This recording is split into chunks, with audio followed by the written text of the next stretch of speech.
In a quiet land, there lived a peaceful people. The village of Amachi knew no war, no fear, only tradition and simple life. But peace does not always last. One night, when the moon was high and the village slept, they came, silent, fast, and merciless. Men from Obiora stormed the village. Fire rose into the sky. Screams filled the night. Homes were burned.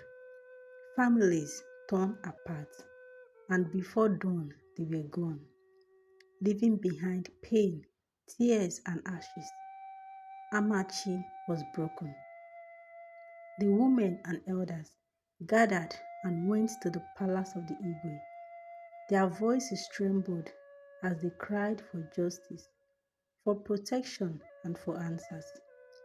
The Igwe listened with a heavy heart. He assured them the matter would be addressed and sent them home. Even in their pain, they obeyed. But before answers could be found, something worse began.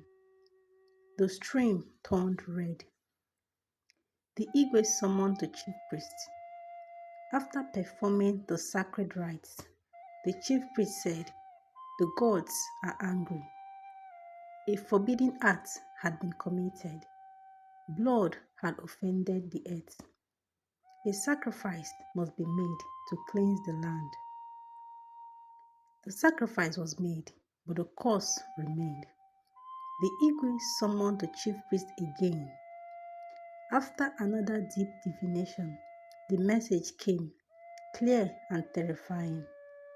7 young maidens must enter the evil forest, the forest of no return, and bring back the egg of the spirit bird.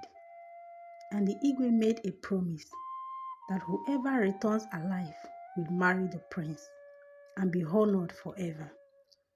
Fear filled every home, but still, 7 young maidens were chosen: Adaeze, Nkiru, Ifunanya, Obiageli, Chiamaka, Ulaku, and Zinachuku.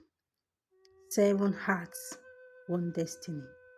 They stood at the edge of the forest, and without looking back, they stepped into darkness. Inside, the forest was alive, watching, listening, and waiting. Shadows moved. Voices called their names.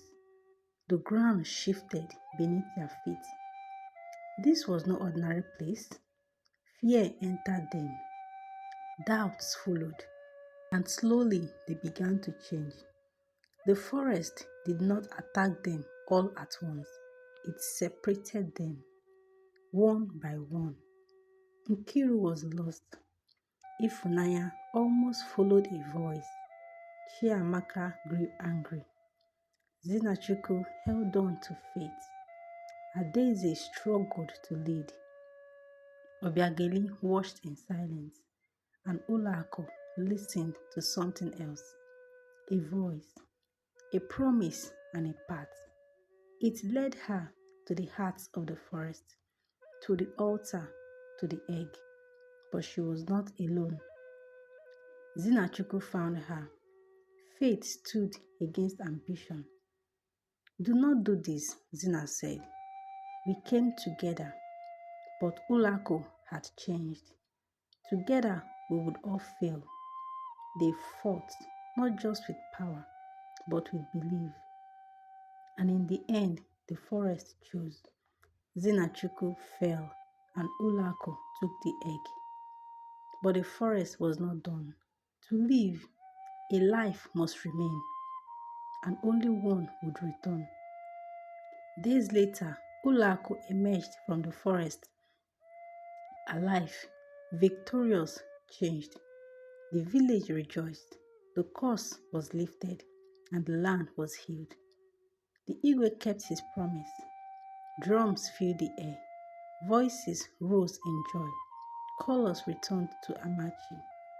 On that day, Ulaku was crowned with honor. and she stood beside the prince as his bride.